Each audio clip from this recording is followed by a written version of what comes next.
All right, good morning, everyone. Nyingma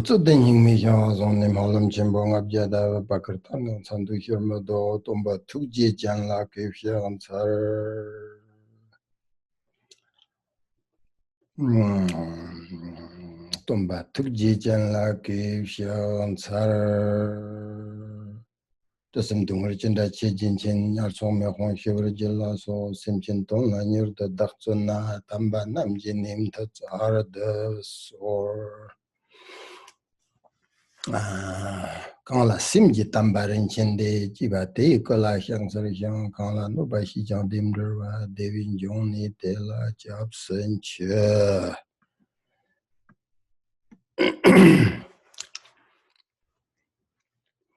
Thank you for coming to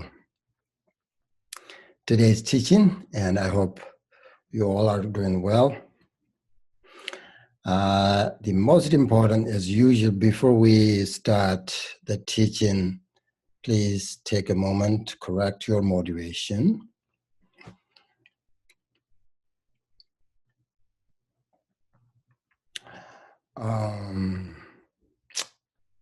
And then after that, the great master Shantandewa, Indian master Shantandewa says in the guide to the Bodhisattva way of life, it says I quote this many times, probably you already know or memorized already, but it's very important. It says, by depending on the human boat, you cross the great river of suffering. Since this boat will be difficult to find again, while you have it, don't be lazy. Do you remember? So after you set your motivation, so whenever you meditate or you listen teaching or whatever you do, you set your motivation. And then after that, think very deeply of the meaning of this verse. Just contemplate on, this Shantandewa's advice, verse or whatever you call it. This is very important because it brings you your mind into renunciation of this life. When you think about this instruction, the Shantandewa's advice,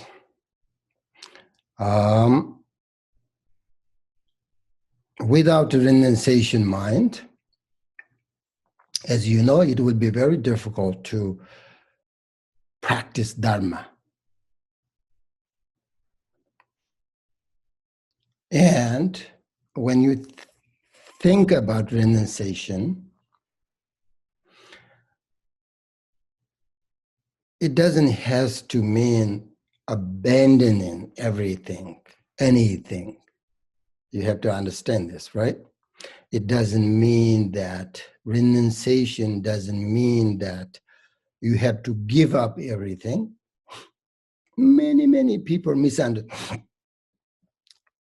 The soon we think about or talk about renunciation, they think I have to give up this, give up that.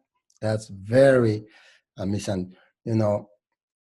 It doesn't mean like leave behind everything. So then what does it mean? The very meaning of renunciation is to understand the truth. Okay? And then not only understand the truth, but also to accept the truth. What is the truth? The reality of suffering. Okay? And understand the meaning of impermanence. what is that? Everything is constantly changing moment by moment. Observe and accept and understand that truth.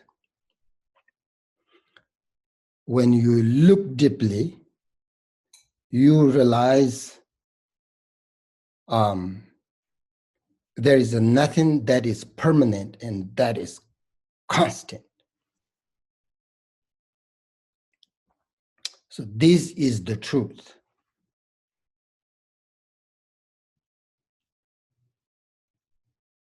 To understand the meaning of impermanence, to understand the suffering of samsara,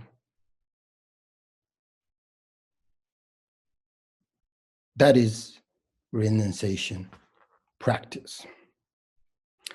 And that is the truth.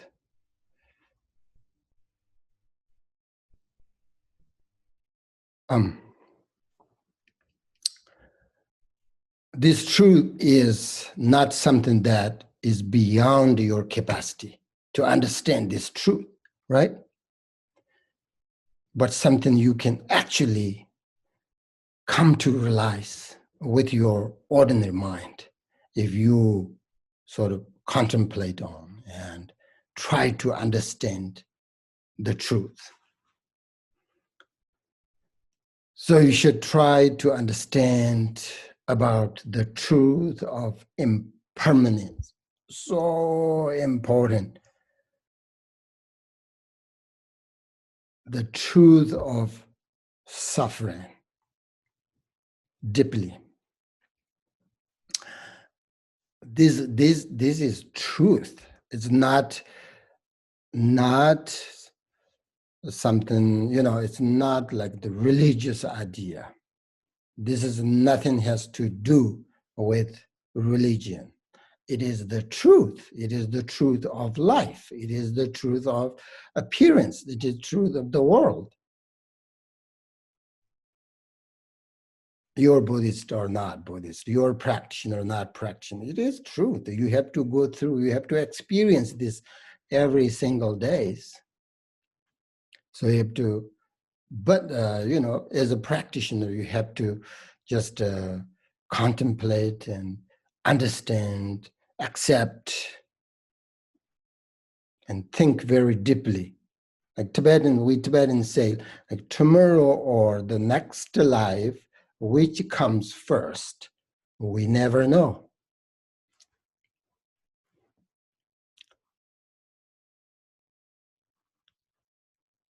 If you breathe out, right?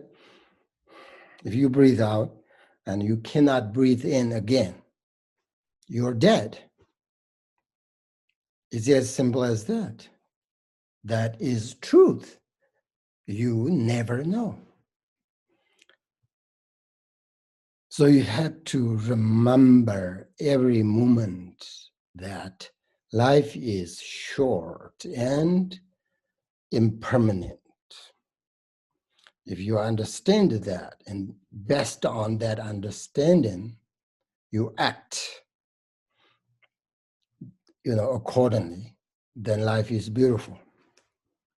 So with your own capacity of understanding of suffering and understanding of impermanence of life, and then sort of making improve, not right away, but over time, gradually, day after day, you can reduce grasping. That is the result of practice of renunciation.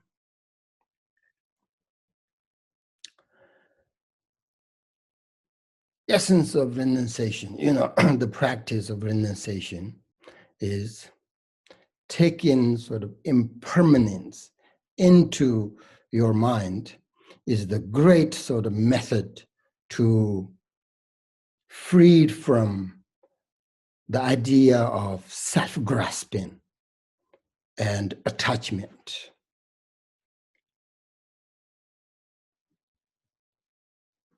the purpose of reflecting on this is to understand the truth, and it will bring you a genuine sense of renunciation. So the renunciation mind is, again, accepting these truths, or at least as a beginner, practitioner, at least you make sure you're going into that direction.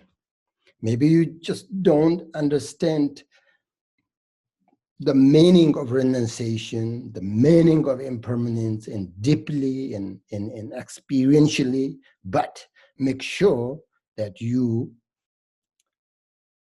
going into that direction. You understand? To understand in renunciation is the genuine understanding renunciation is not based on what books says about renunciation, not based only on what someone taught you, or not based on you seeing someone doing it.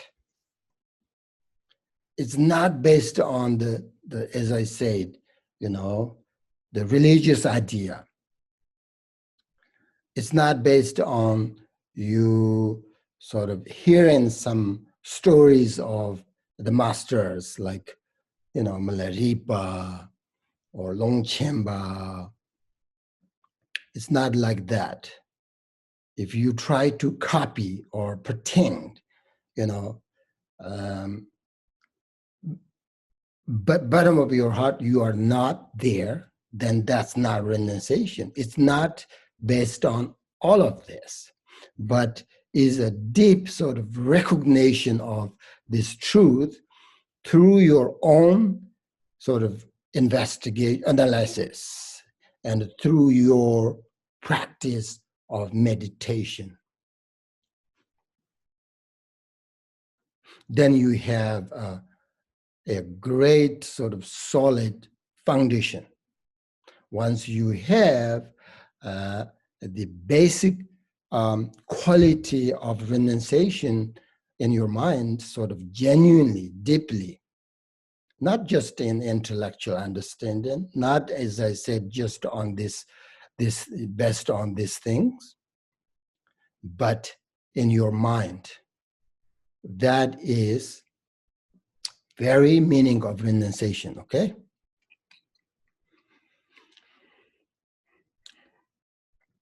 Which is the most important foundation for your practice. If you don't understand this fact, this truth, then it doesn't help you to reduce the grasping.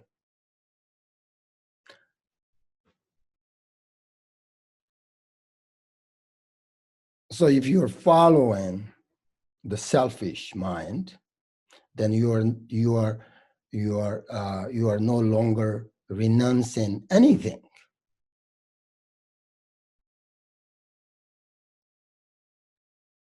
Renunciation has nothing to do with outside of your property, your whatever belongings. It is about your mind. It is about your wisdom. It is about the way you accept, the way you understand the reality. So think about the Shantandeva's verse, advice again and again.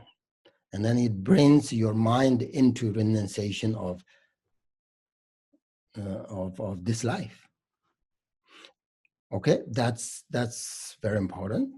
And then the second important is, of course, cultivate bodhichitta, which will come later in the next teaching today. So now, today's teaching on the Bodhisattva's Garland gems is about cultivating love, compassion, and bodhicitta. If you have the text, it says It means cultivate love and compassion and stabilize your awakening mind. So that is Atisha's advice, right? So now here we are talking about love, compassion, and awakening mind, which is bodhichitta. So these three things, very common, but difficult practice. Let's talk about first, love and compassion first. Okay, what is love? As you know, an ordinary sense of love and compassion is actually combined with attachment and pleasure. Therefore, it becomes very personal. Because of that, it brings a lot of problems, unhappiness, and it causes a great deal of suffering. If your love become a personal,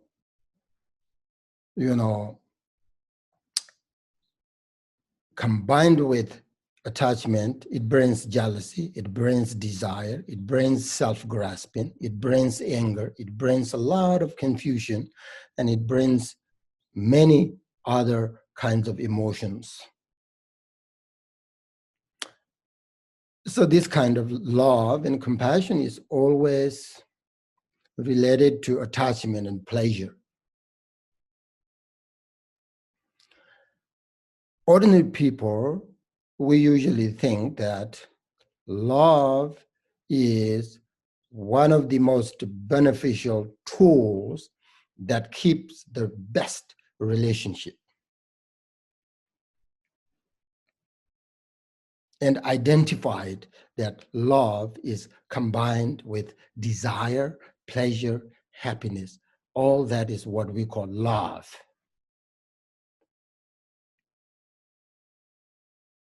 So we depend on these things. And all of these are based on self-grasping.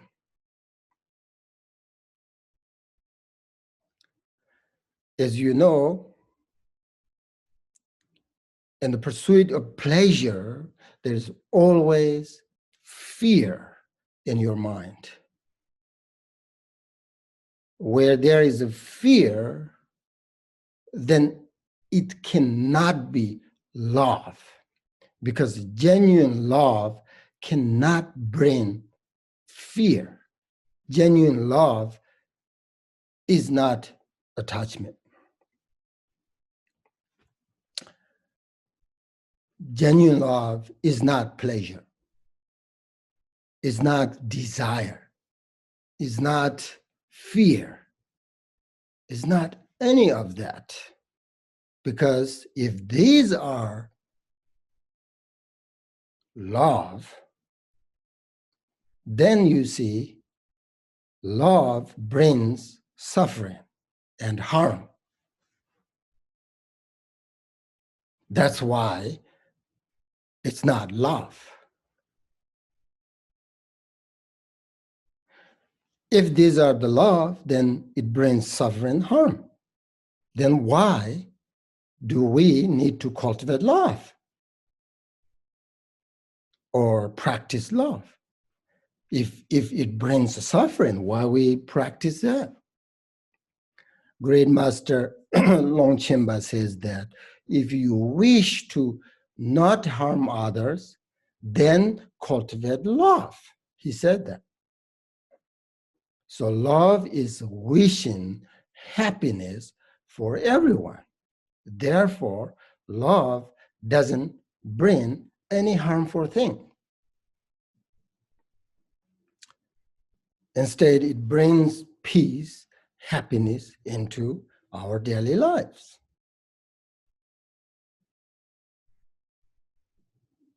when we have a sense of deep understanding of the suffering,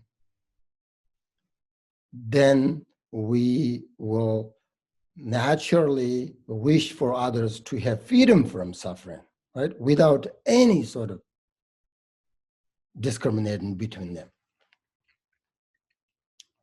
So you think, try to understand the characteristic of love.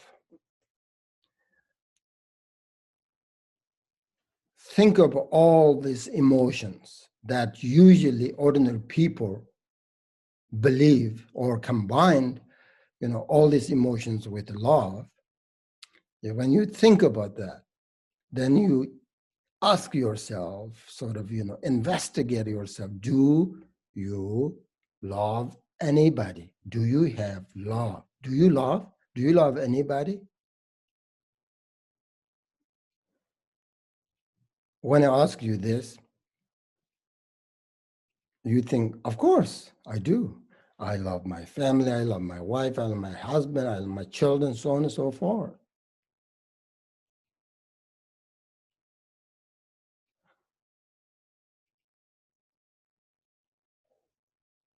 Then, when you love someone, like genuine love someone, genuinely, which means not asking for anything in return, not asking anything from that person you love, and not being dependent on that person at all. That is what we call unconditional love, or what we call the genuine love. So,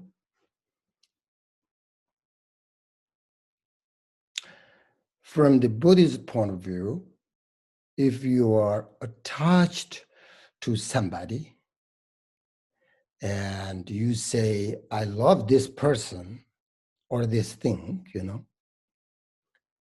from the Buddhist point of view, that is not genuine love at all. So today we're talking about love and compassion, bodhichitta. So please investigate your love. When you investigate yourself, maybe you will find that you don't have unconditional love at all. Maybe you have genuine love.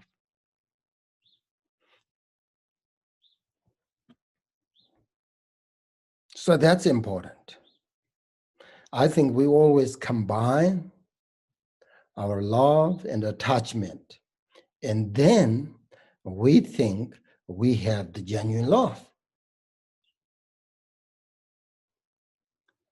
As I said, genuine love cannot, the genuine love, you understand the definition of love, right? Unconditional love. I'm talking here about unconditional love, not ordinary love. So the genuine love cannot go with attachment. Cannot. Then it's no longer love. Attachment maybe can go with love. That's why we all feel that I love you, I love this and that, right? So when you really investigate it based on, this love is combined with your attachment. That's very common. So what I'm saying is that it would be very beneficial if you can make a clear distinction between love and attachment. When you think of love, or practice love, then you should try to have a genuine one as much as possible, which is absolutely not based on your well-being at all.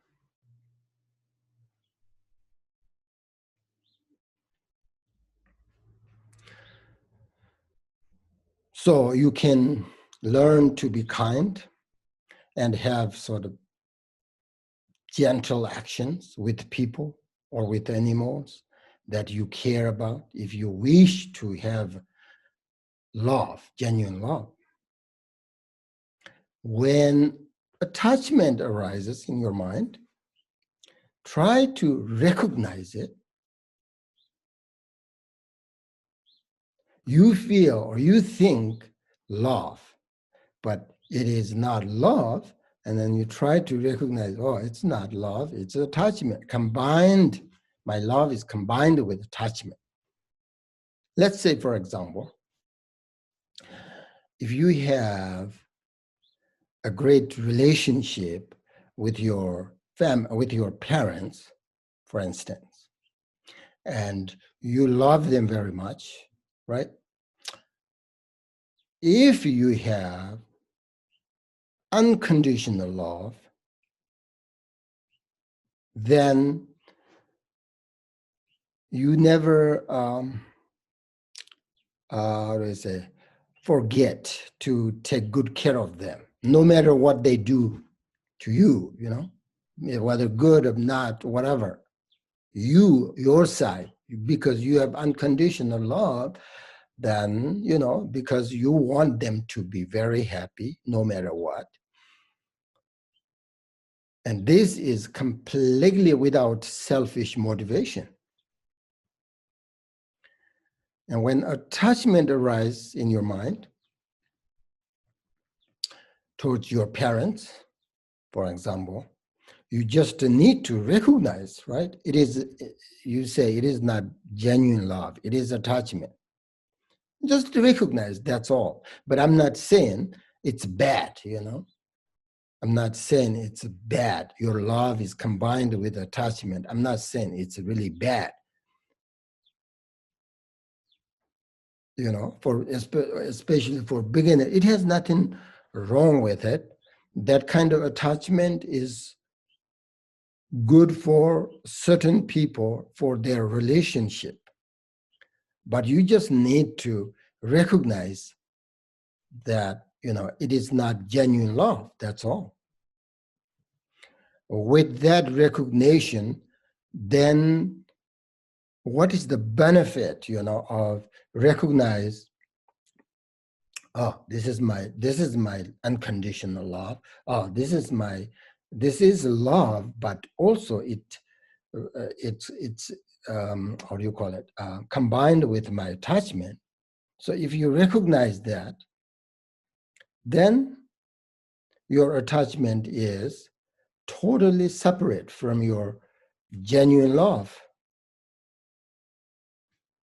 So the benefit of recognizing these two different, you know, love and attachment is, you know, the benefit of recognizing these two things is, let's say, when your relationship is broken, okay, then you can let go of that person in your life. That means you are not attached to that person anymore because your relationship is broken, completely broken. Doesn't work at all anymore. You can let go of that person, but you still have genuine love for this person. Because of that, I think you're not being a negative person. You're not making negative karma sort of between you and that person, even though your relationship is finished. Because your love is still there. And then when you act with that kind of love, then the result is actually the happiness will follow you, not follow him or you. So it means you're not going to suffer from your broken relationship.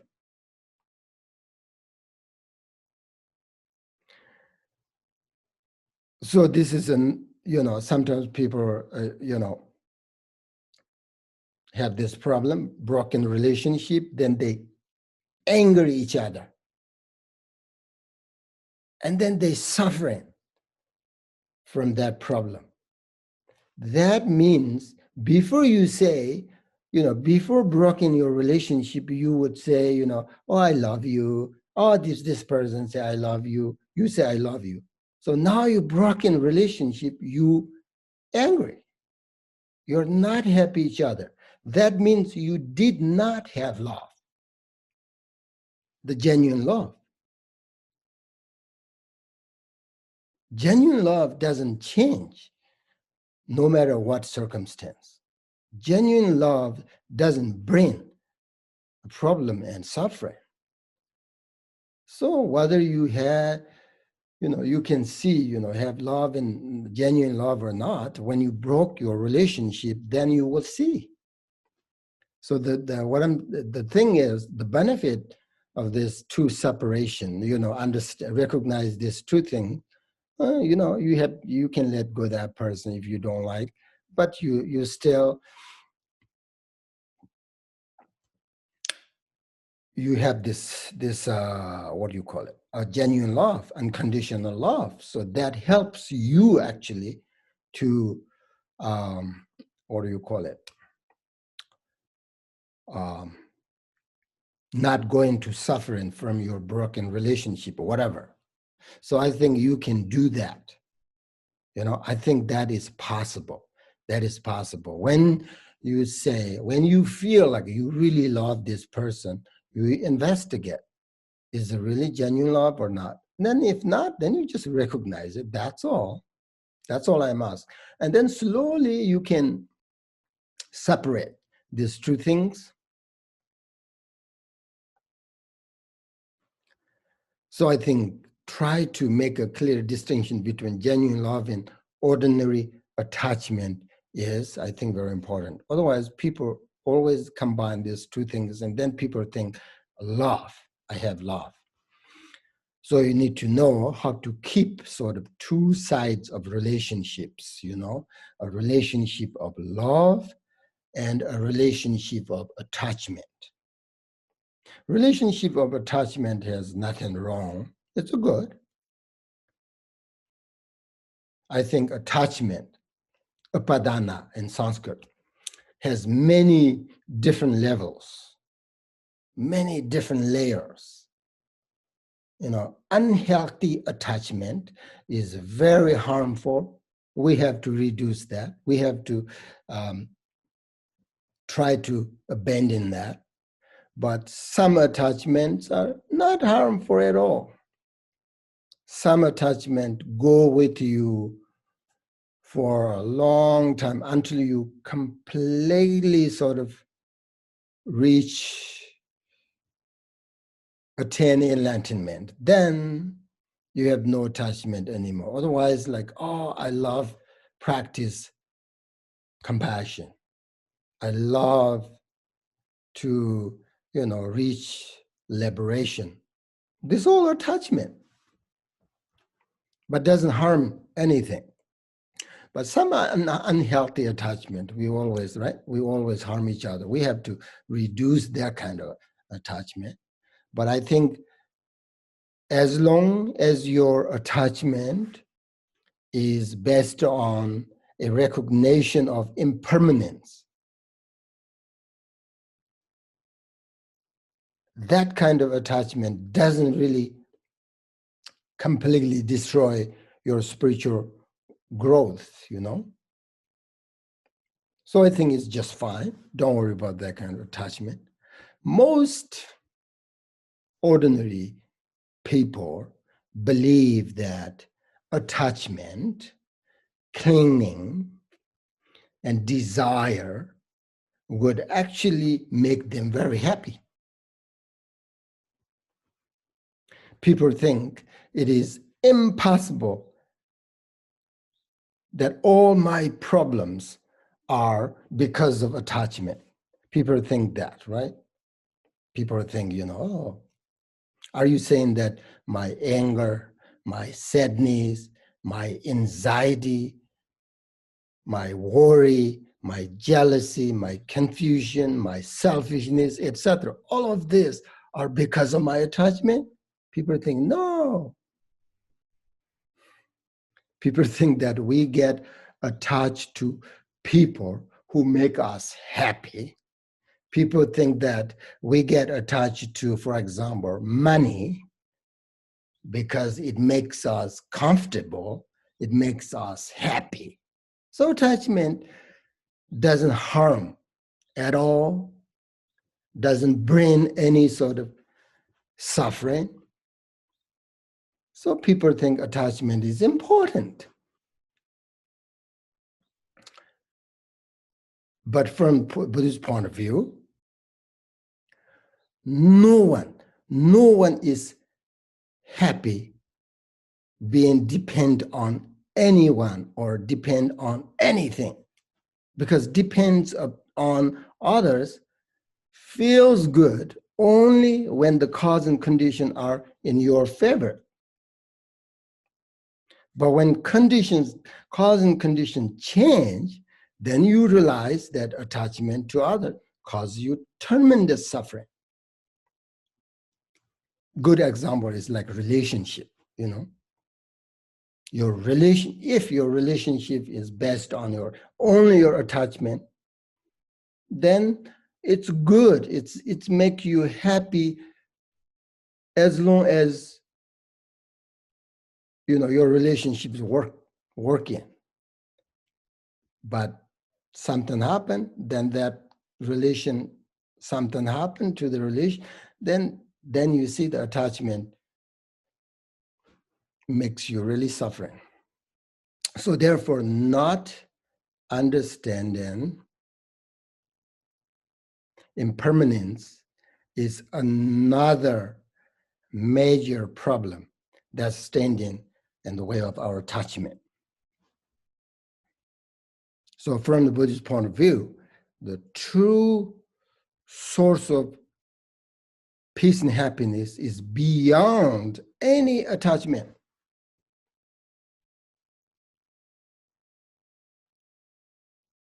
When we detach from someone or something, then what happens is we stop expecting so much from them.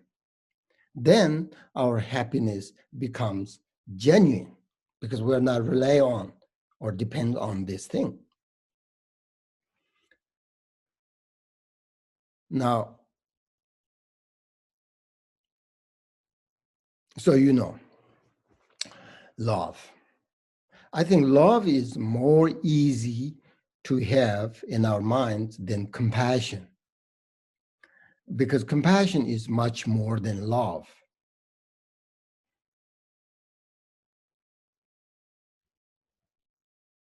If you don't have a genuine love, then how can you have compassion? Because love comes first, right? We have to reflect deeply upon the suffering of others in order to generate compassion. So compassion is, in Tibetan we say nyingma. It means exchange heart. Basically, it means exchange heart. Exchange heart is not easy.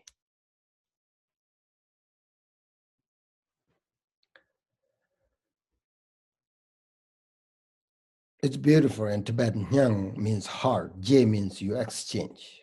Compassion, I don't know what does that mean, but we say compassion. So okay, that's that. Cultivate love and compassion. Now the next is about bodhichitta. It says, right? It says stabilize your awakening mind, which is bodhichitta. So it says cultivate love and compassion and stabilize your awakened mind. That's the root text. So now a little bit about bodhichitta, okay?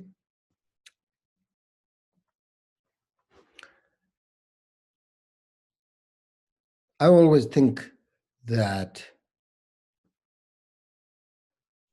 for me, it is fortunate to have the opportunity to teach bodhicitta.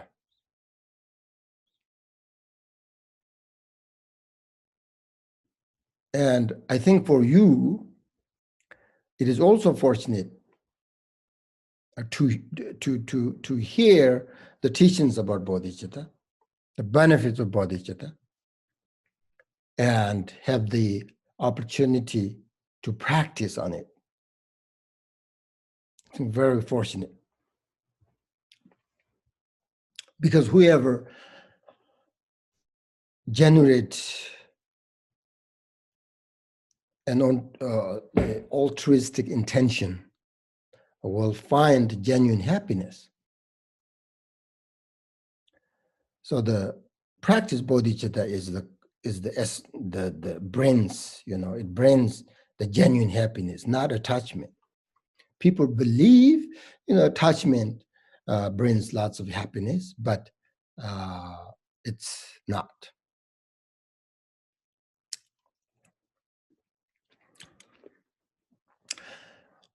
There is a beautiful quotation.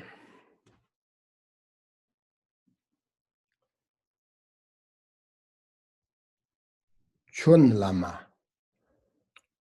chon yedam, chon kwanroti, tani zonte, hyangchi warde, chumun jabiyin, mansarvi. Dodong pardo, himin tariyang, tukji jachi zonzi las, si yinjikder urup kunzir, tanji chonzit, parchit songs. So it means you are the guru, you are the yedam, deity, the personal sort of yedam, deity. You are the Dharma protector. As I do not seek any refuge other than you. So you means here, you are the guru, you are the deity, you are the Dharma protector. You means bodhicitta, okay? So from now until my enlightenment, please protect me with your compassion in this life and the intermediate state, the bardo, and throughout future lives. Please liberate me from the suffering of samsara and dispel all obstacles. So bodhicitta can do all of that. Right? A kind mind or good heart, which is all this. It's bodhicitta mind.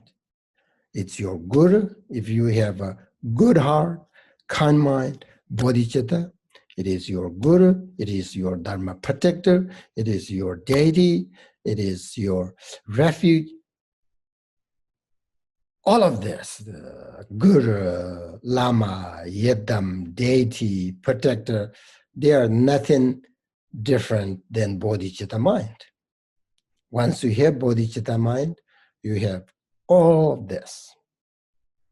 It brings, it liberates you from the suffering of samsara.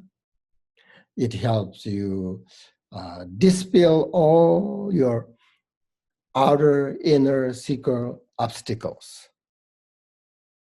So bodhicitta has that power and capacity. So if you wish for happiness, peace, and harmony, most usually people want these things. If you want these things, there is nothing more you could ask for than reflecting on bodhicitta.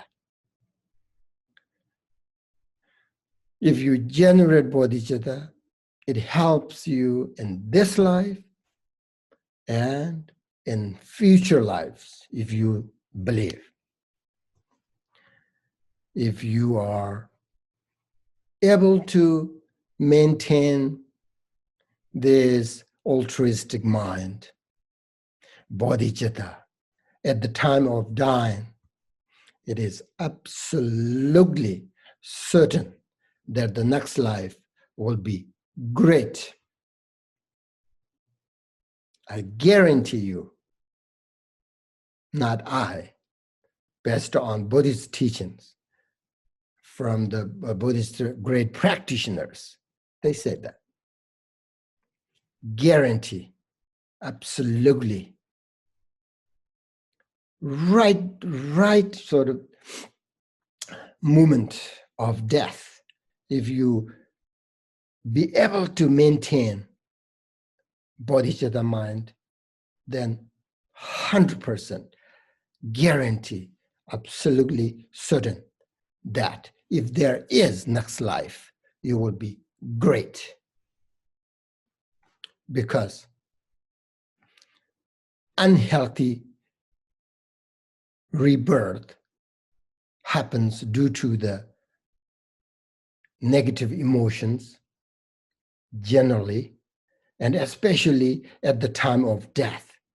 At the time of death, your motivation, you have this negative emotions, such as like panic, fear, suffering, desire, attachment, then guarantee your next life will be worse.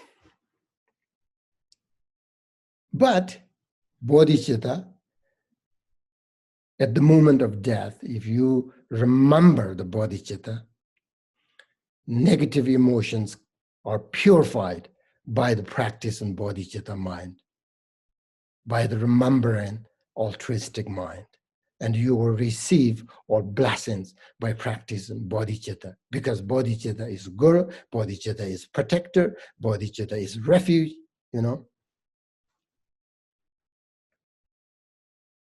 And also they say like a good rebirth, healthy rebirth happens due to your accumulation of merit, right? So think about that. Accumulation of merit. If you accumulate good merit, then you have your rebirth would be very happy and good. So if you, that's according to like the teachings, you know, if you generate bodhicitta, there is nothing greater than the bodhicitta mind to gain merit. From the Buddhist point of view, if you can concentrate your mind on this motivation, even for a moment, the merit will never be exhausted until you're completely enlightenment as a Buddha.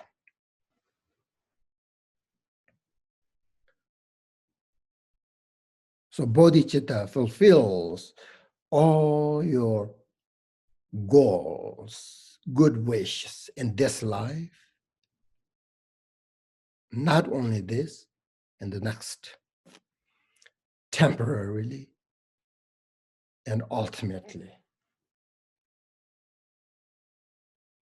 If you get angry at someone and you just remember bodhicitta, your anger controlled. True happiness comes by cultivating bodhicitta and by eliminating selfishness and greed. So that means only bodhicitta can make you happy. When you are happy, you will be healthier. Then you will live longer. Then you will have a peaceful life, meaningful life. Everybody will be friends with you. You will be in harmony with everybody. How wonderful it will be. So if you have been practicing bodhicitta, then even when Bhatram would say,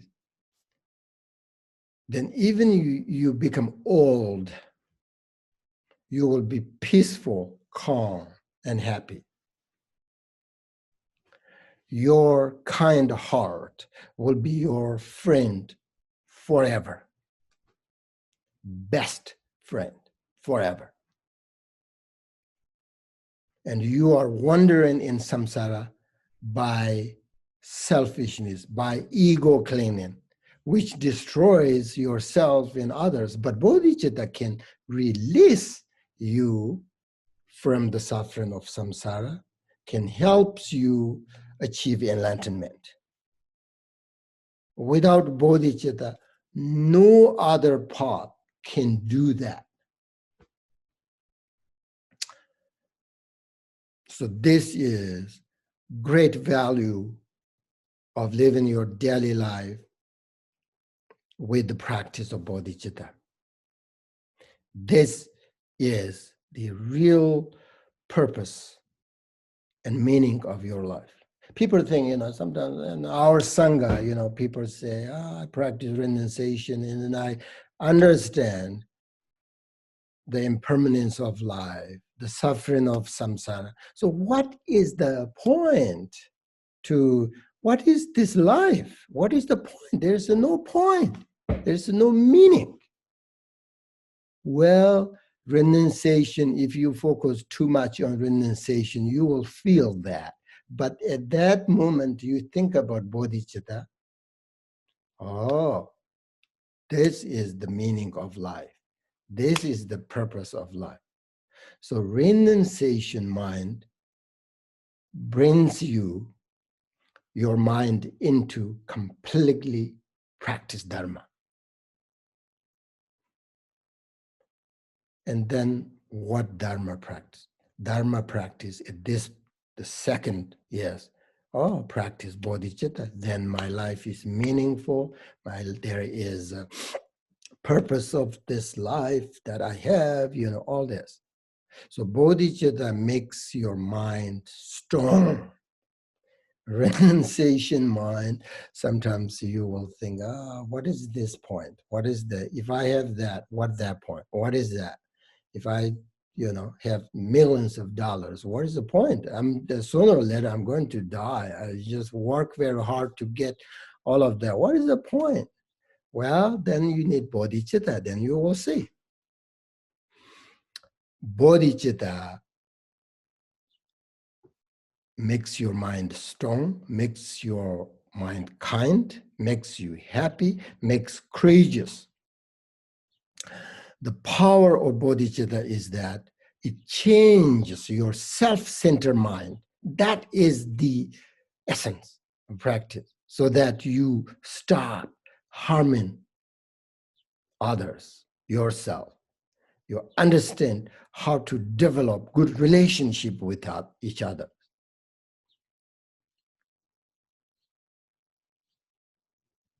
If we all have, this is impossible, right? But let's say all people in this world have bodhicitta mind. And then think about this, the war between Russia and Ukraine. Never, ever happened. No way. Even there's little chance. No way. That means people are greedy, people are selfish, people have self-centered mind, people have, because of that, all this division, angry. All of this comes from a self-centered mind and attachment. But bodhicitta, you can stop harming each other. You can make beautiful relationship with each other. So the main reason why we need to practice bodhicitta is because we need to get rid of our self-centered mind, selfishness.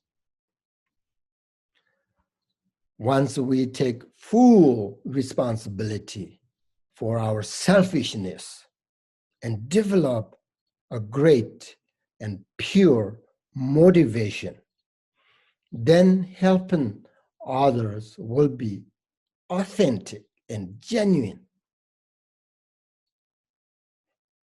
Then helping others involved with love, genuine love, with great compassion, no attachment.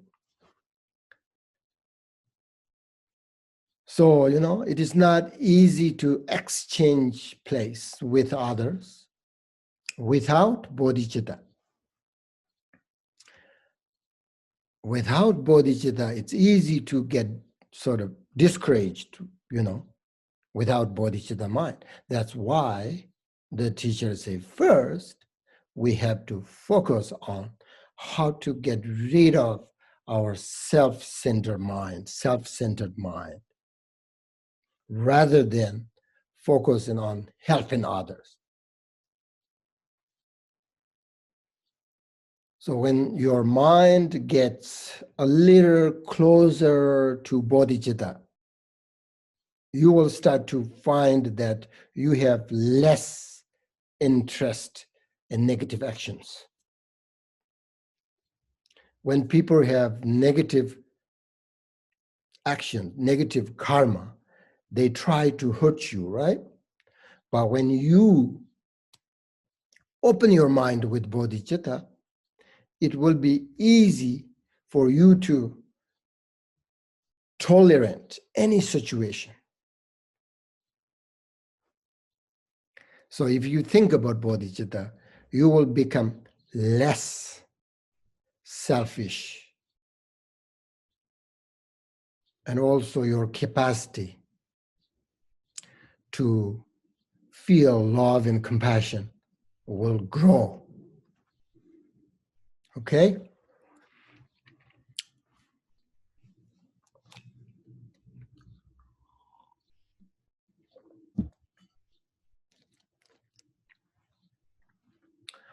Bodhicitta Sangha,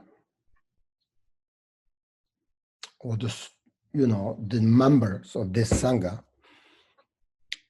essence of your practice is bodhicitta. That's why Bodhicitta Sangha. Kanchin Jingme Panso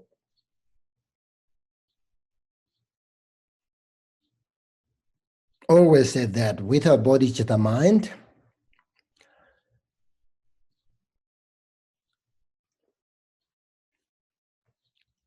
then you want help. And you should help with animals first, because then you feel not like, oh, if I help this, then I will get something in return, right? You don't think that with animals. So if you have, with a bodhicitta mind, if you release even one animal,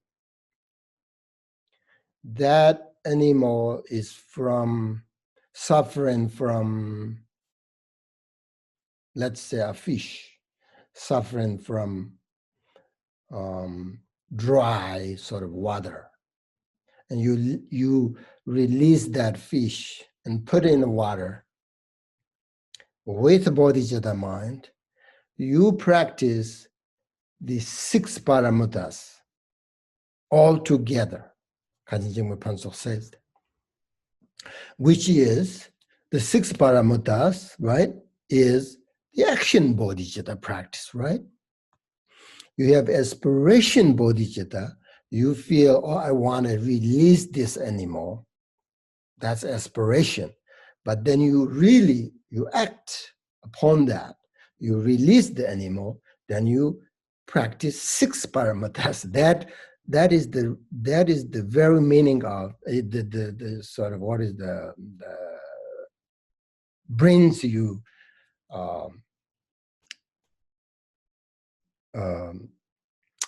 what do you call it? Liberation.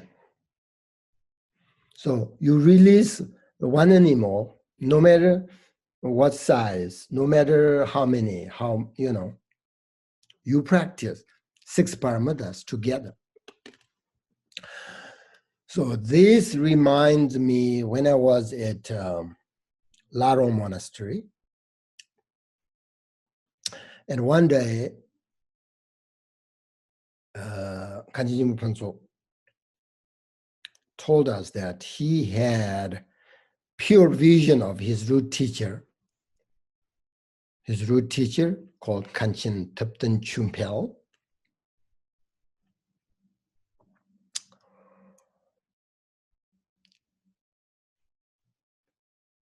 In front of his root teacher, so he had a vision of his root teacher, And then in front of his root teacher, he dedicated all his practices and all the virtues that he had done, such as release the animals, all the teachings that he has given us, so on and so forth. All of these virtues activities he dedicated to his root teacher as an offering to repay all of his kindness. And his root teacher told him that you are the sun of the world, which means that he is like the sun that shines on the world, impartially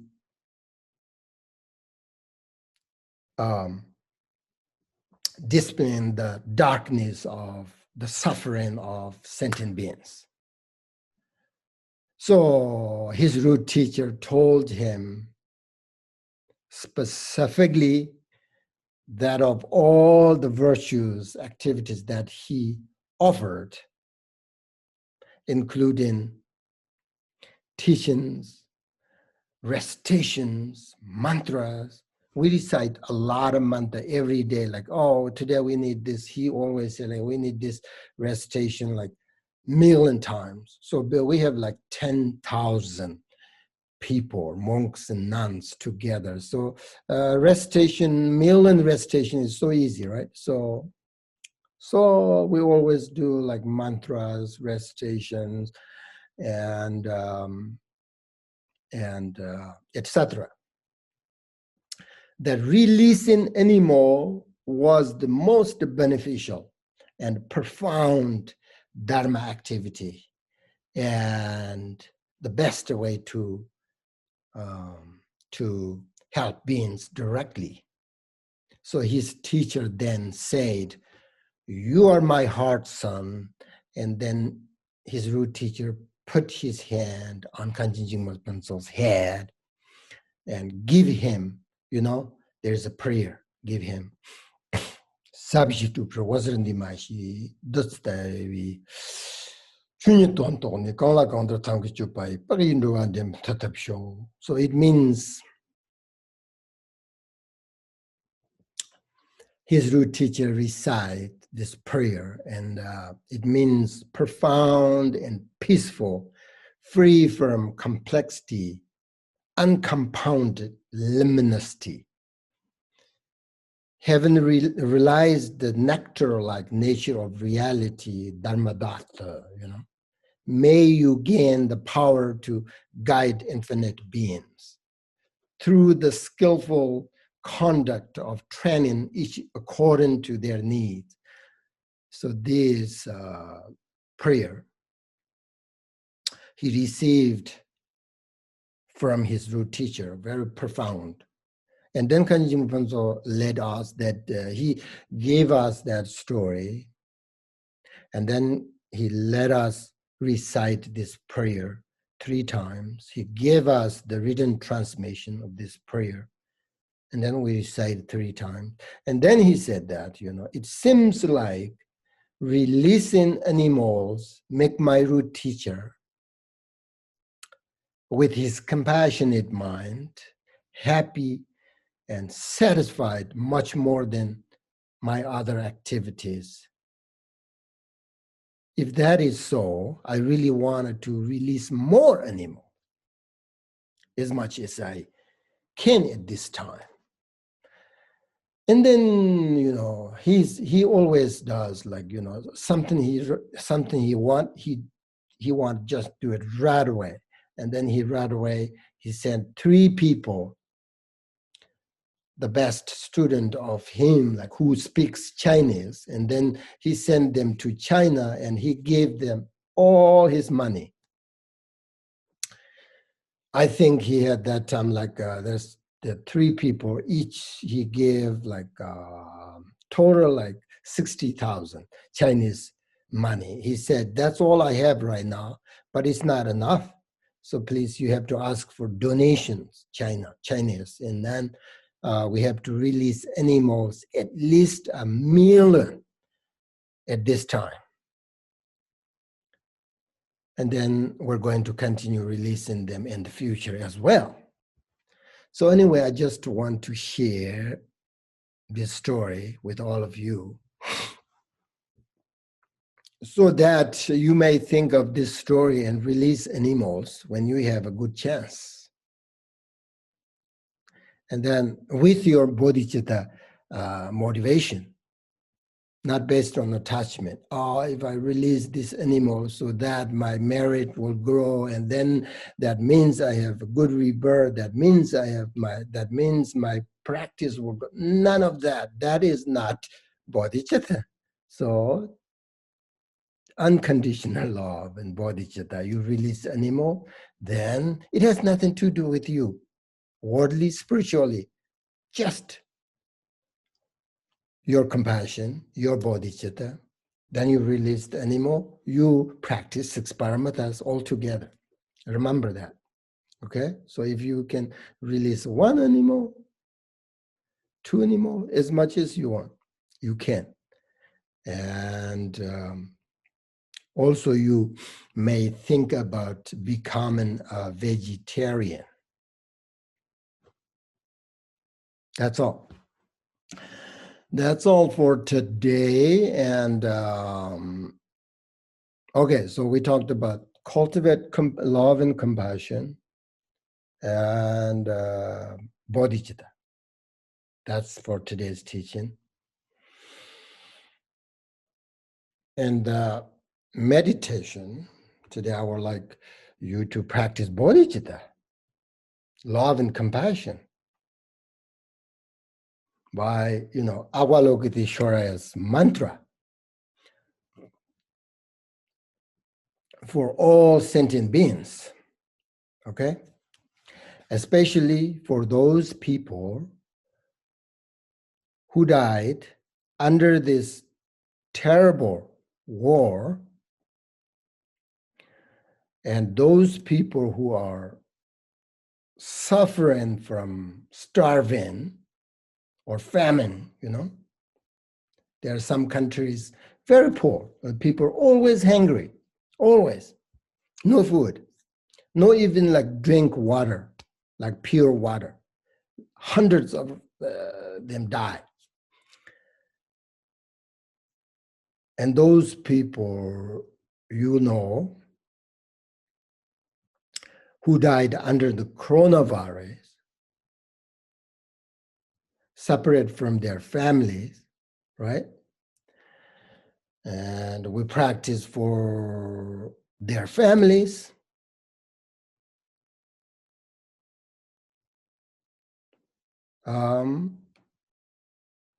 So this practice develops your bodhicitta and compassion, right?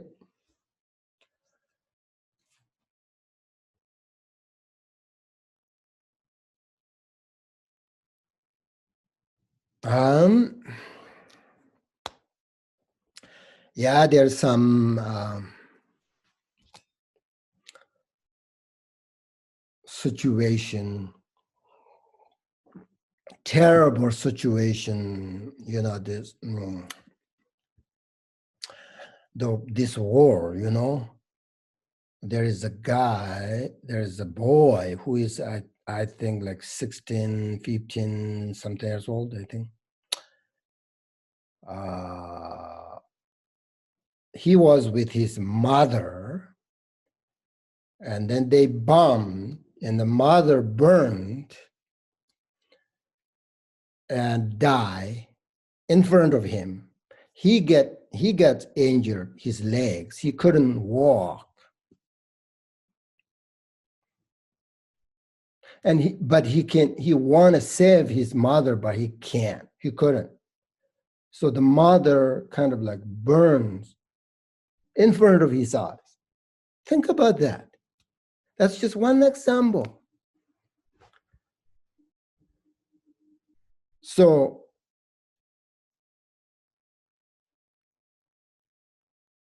lots of people are suffering like tremendously. So therefore, the practice of this mantra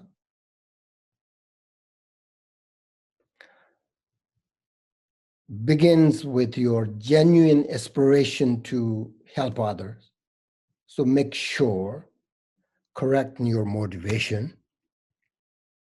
So when you practice this mantra, the Avalokiteshvara's mantra, you should visualize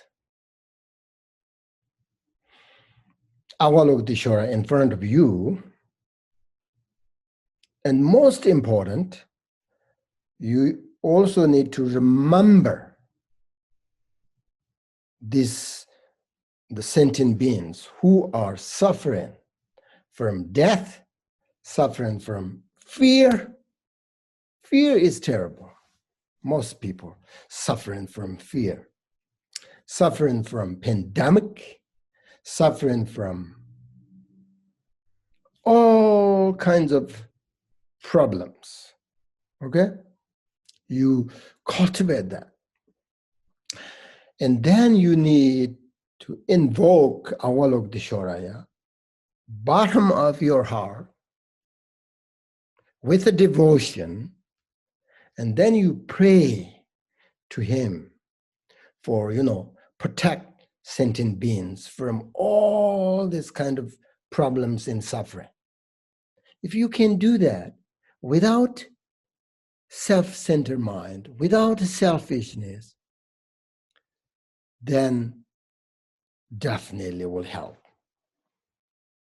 So the 6 syllables of Avalokiteshvara's mantra are a manifestation of Avalokiteshvara himself. That means the mantra and Avalokiteshvara himself are inseparable, no different.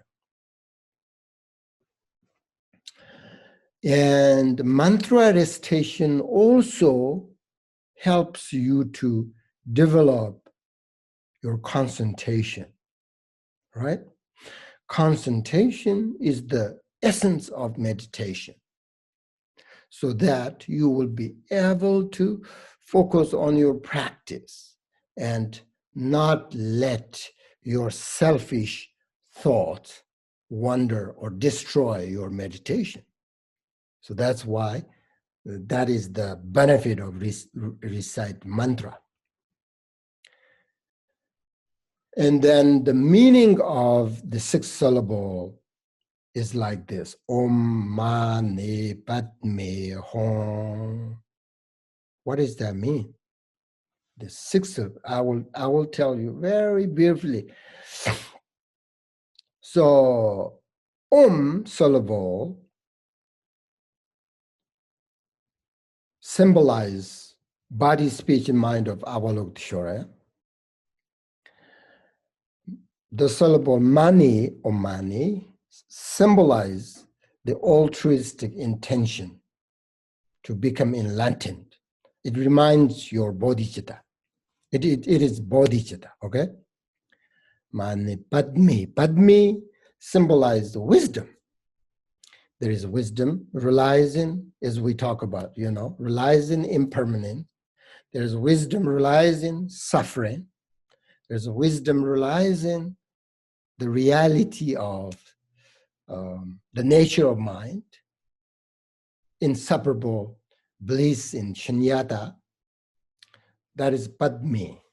Now, Hum, the last syllable, symbolize great blessing, so that we can purify negative karma and Avalokiteshvara can liberate us from suffering.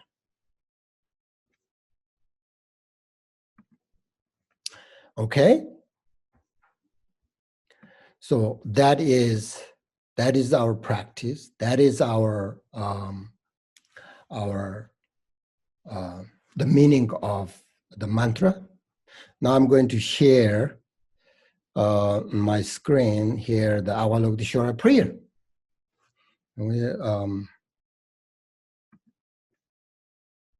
Avalokiteshvara prayer.